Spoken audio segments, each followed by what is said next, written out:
Hey everyone, welcome back to FPL Fran. Today's video is going to be the Game Week 7 cheat sheet. And obviously we have a double Game Week 7, but I think the reality is the only interest in terms of investing into a double Game Week 7 player is probably in the forward position, because with Everton actually continuing to look like a decent attack, which is something that we said based on the what we've learned video in Game Week 5, I do think that you're really just looking at maybe an opportunity to, pick the winner effectively of this Burnley versus Luton game, and maybe invest towards who you think will do well there. And ultimately, that makes it the case where Morris is a little bit more interesting, because at least from an attacking point of view, you'd say he's got chances versus Everton compared to, let's say, Amdouni versus Newcastle. So if we look in the midfield, though, where this position is clearly uninterrupted, I think it's nice probably reassessing with the budget midfielders. As I said, 4.5, you can just go into Kamba. Gordon rises, but keep in mind, of course, he's on 4 yellow cards, which is what the asterisk is. He is going to benefit in terms of minutes with the Barnes injury, but as I said, I think there's going to be a suspension. And the issue with Gordon, I suppose, is if, let's say, the suspension falls upon an inopportune game, let's say he gets a suspension in this very tough West Ham game, then maybe, of course, getting suspended versus Game Week 9 Crystal Palace is going to be quite tough. It makes his validity and value as an asset quite poor. But so far, he's been running on absolutely stellar numbers. Really good minutes, actually, so far.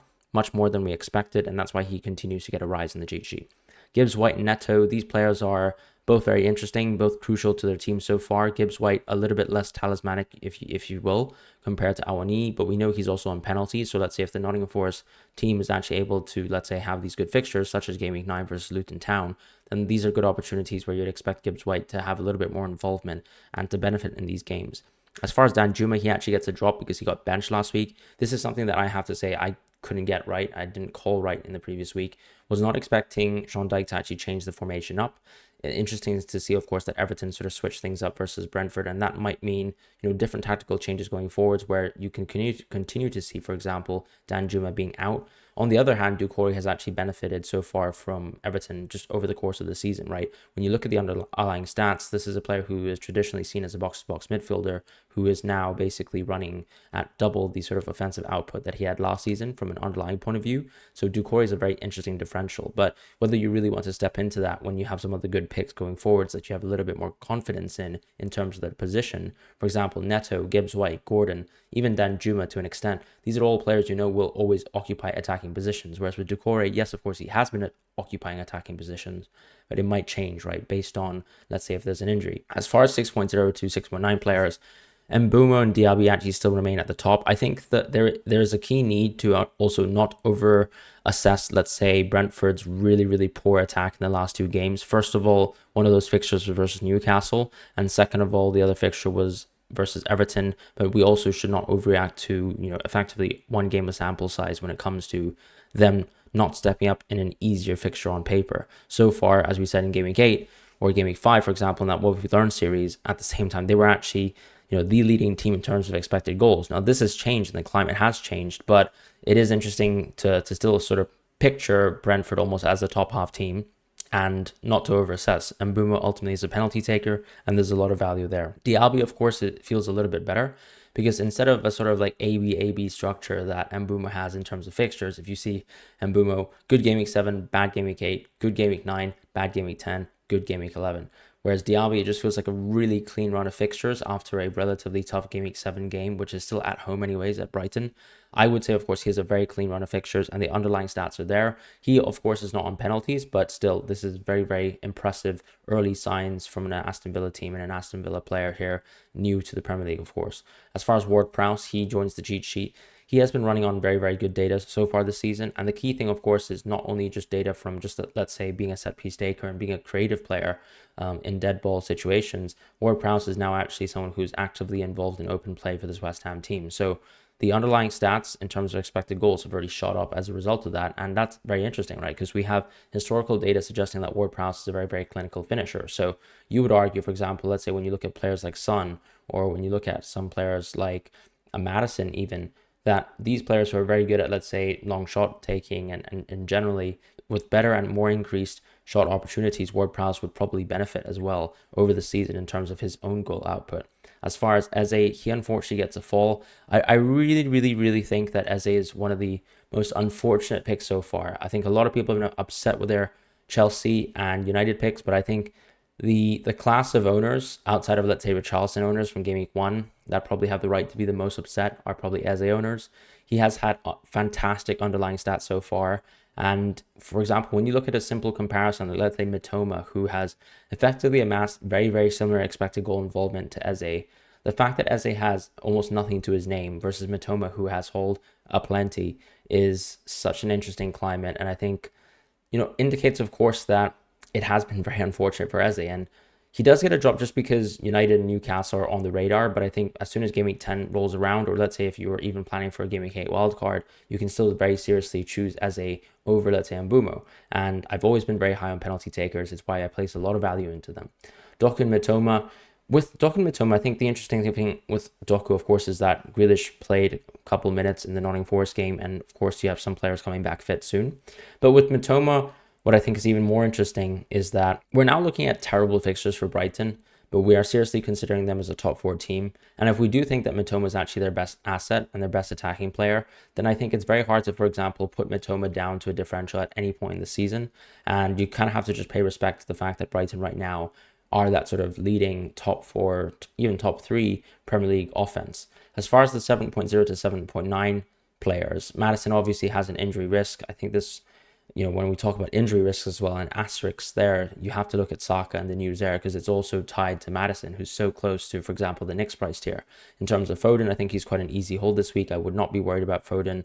As far as Sterling, he gets a drop because, of course, we're one game down. And Chelsea, of course, are very close to that Game Week 9 game versus Arsenal. I think that the situation with Chelsea so far is actually a little bit more positive compared to, let's say, United, where I think United have been super disjointed. However, both teams have more than enough excuses with a laundry list of injuries. The key thing I would say is that Chelsea are sort of playing competent football, but not getting results. And ultimately, they're just not taking their opportunities where they have. And Sterling is guilty of that himself, but I would say also his teammates have been more so guilty. Jackson, for example, has not been able to finish key opportunities that he's created, and also he himself has not been able to maximize opportunities in the box where he's been in very, very good spots. So Sterling gets a fall, Bowen gets a rise. Bowen has been very, very good this season, did well in some of the tougher games that we wouldn't have expected him to do, for example, like Liverpool, just like Ward-Prowse did versus Man City.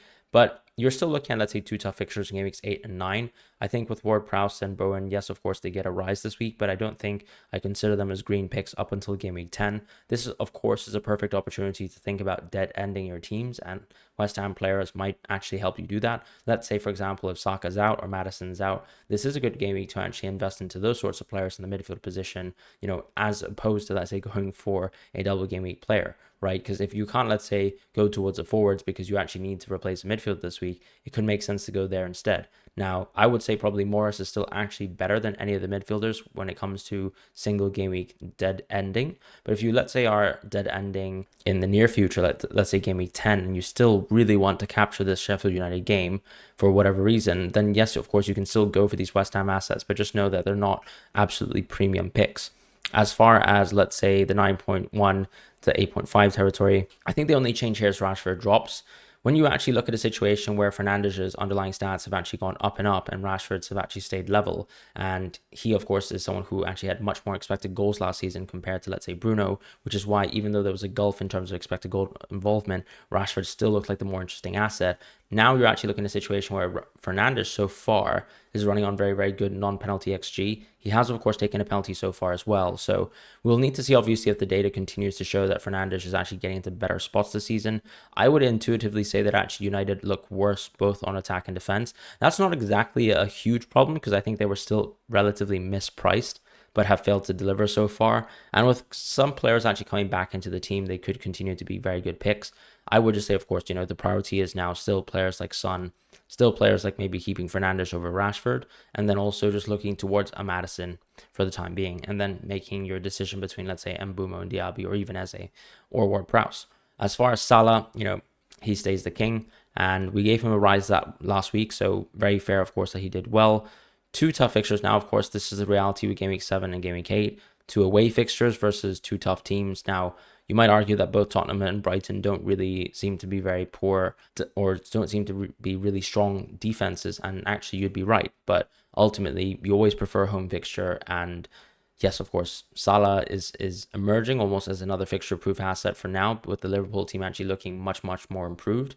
So it's a question of really whether you actually want to be Salah only, whether you want to be Salah plus Haaland in the near future, or even just Haaland only, and maybe ignore Salah if you really think that captaincies can be leveraged from, let's say, Spurs picks, Arsenal picks, United picks, and of course Haaland himself. As far as the forward position this week, not many changes. I really think that this is a position where once again, Morris is a priority transfer, and unfortunately, with the Edouard injury, just no interest really in that sort of price point of 5.0 to 5.5. In terms of 6.0 to sort of 6.9 assets, I have made some changes. Awani and Solanke get some rises. I just think both of them are actually coming close to a good run of fixtures for their respective teams. Underlying stats so far have both improved for these two players. So this is something that we expected, right? Bournemouth with a slightly more attacking manager. Awani as well, someone who's actually done incredibly well last season in terms of performing close to the end, and actually has brought that sort of form towards this season, has only blanked versus Man City so far, but has the underlying stats to also bear out that he's been a very good pick. Ferguson is a tough one, right? Underlying stats are absolutely there, but minutes are not. And that's the concern. When you look at, let's say, João Pedro, who, even though there were so many injuries for this Brighton team, still struggled to actually get consistent minutes on the weekend, it's very hard to sort of justify actually considering any of these Brighton picks good picks. And if anything, they probably deserve a further drop. I just think it's so interesting that this Brighton team can be such a strong offense. I think it's very hard to also say that they're poorly priced, right? Like if you get a João Pedro start, if you get a Ferguson start any time in any fixture versus let's say, with exception to Man City away, they're good picks. In terms of Wisa, he gets another full this week. I just think that Wisa just has declining value because as someone who's not a penalty taker and as someone who hasn't looked particularly good in the last few weeks, who also has much worse underlying data compared to any of the other forwards in this sort of price category or even the one prior, there's just really no value towards a Wisa for the time being. You give him probably this Nottingham Forest game, but I'd probably also be happy with jumping out in Game Week 7, maybe just moving towards Morris. In terms of 7.0 to 7.9 assets, obviously Alvarez now joins this price tier as a result of basically triple price rises coming from all the Jackson ownership in the previous week. I think it's a fantastic hold. Do not, for example, exercise caution with the early substitution. That was simply caused by Rodri and his sort of behavior on the field last week. That really obviously made it a huge dampener. I would not be worried anyways, as I said. And I'd still be very happy to, let's say, keep Alvarez for the time being, and I would not really consider whatsoever Alvarez towards Morris, because if anything, I would try to get towards 3-4s this week and probably just try to go from a 4.5 towards Morris as opposed to taking away Alvarez from your team, because for me this is such a good fixture where you'd probably actually want to keep Alvarez over most of your midfield.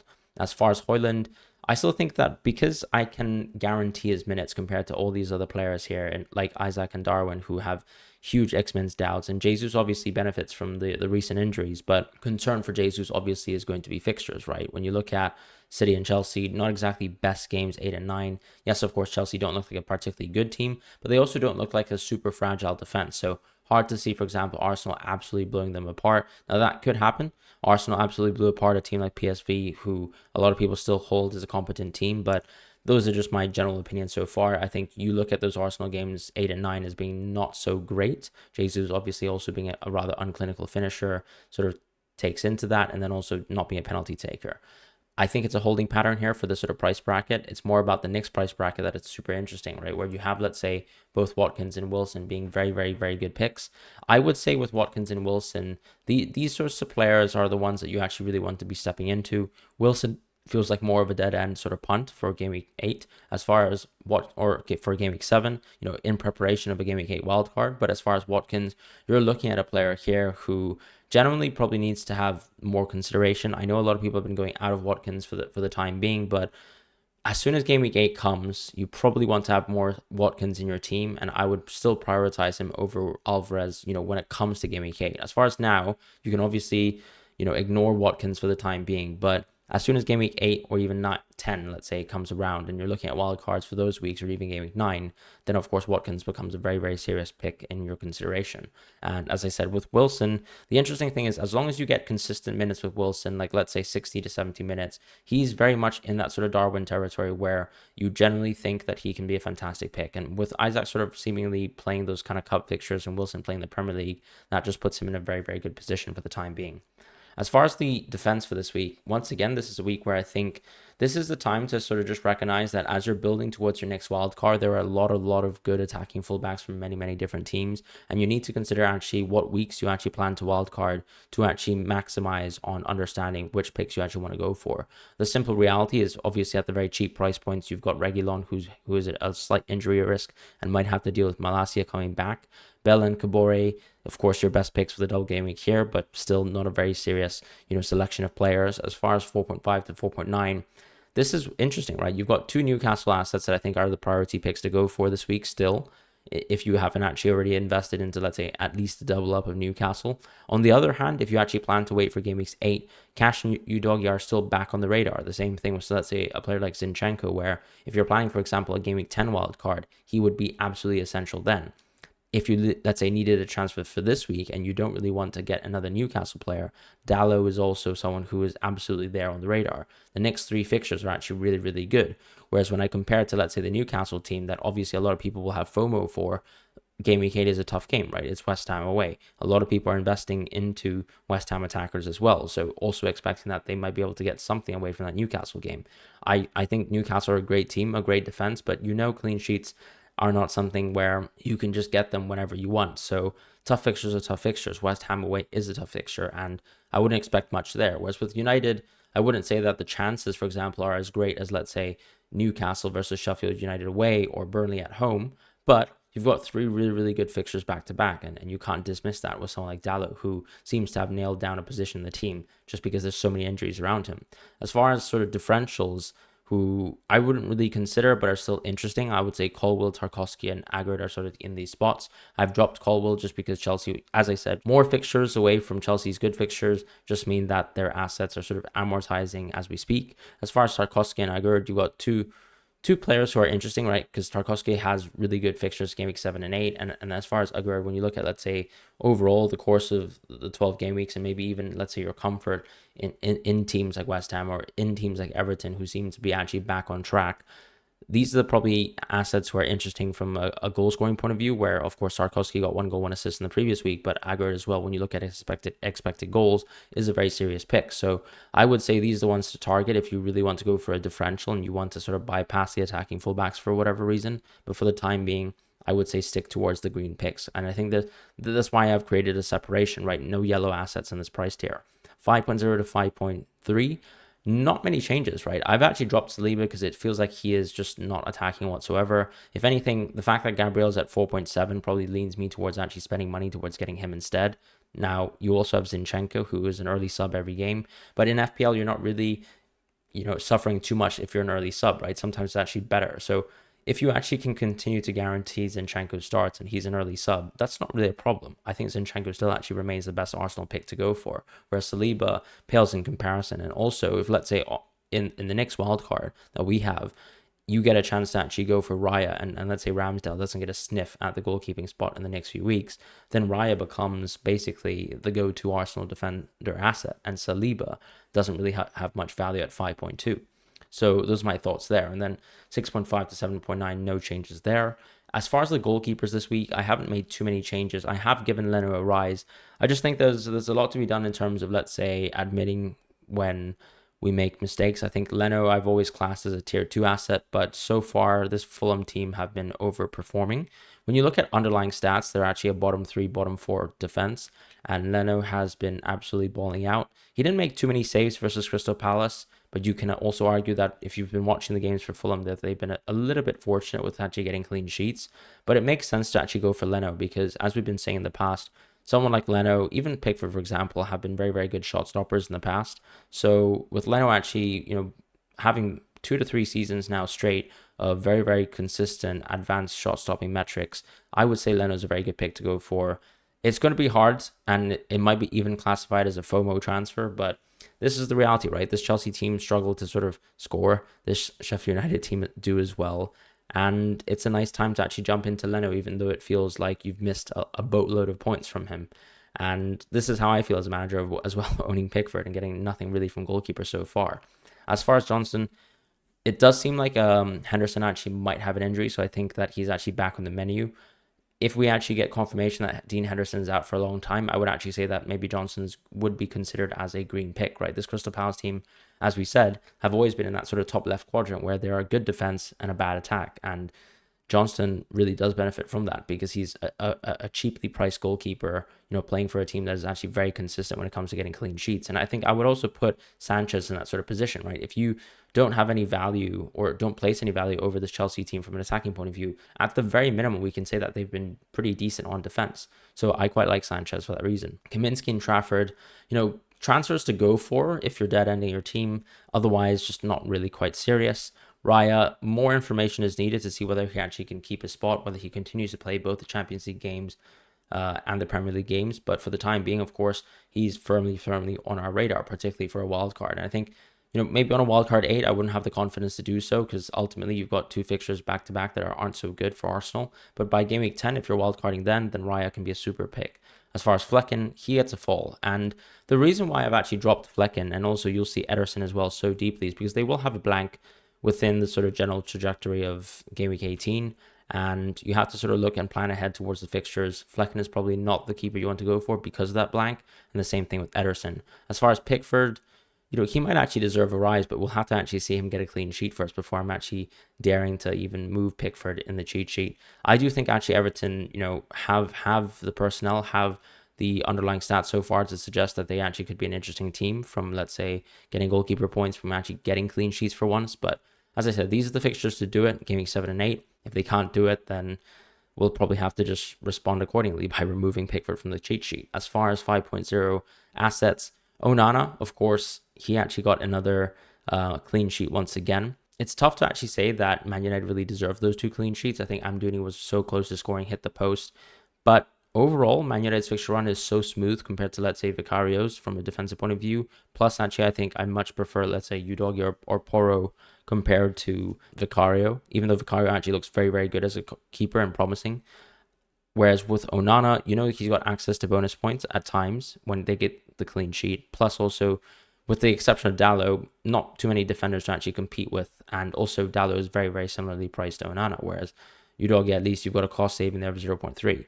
At 4.9 with Martinez, the interesting thing here, I suppose, is cash is still cheaper. So for that reason, I really wouldn't classify him as a green pick. Now, you could actually go for Martinez, but I think I would always go with cash in this situation. His underlying data is just obscene, and I would not disrespect that. As far as Pope, Alisson, Ederson, for the same reason why I explained that Flecken drops, Ederson drops as well, because there's going to be a blank in the not so near future, but in the future for sure. And you only have 1 wild card for the early game week fixture run of the season, so that's something to think about. And then with Pope and Alisson, yeah, no changes there because this Newcastle team is extremely great as a defense, and then also not exactly fully confident still with the Liverpool defense at times. You might get some heroic performances from Alisson, but probably not enough to actually justify moving him towards a green pick.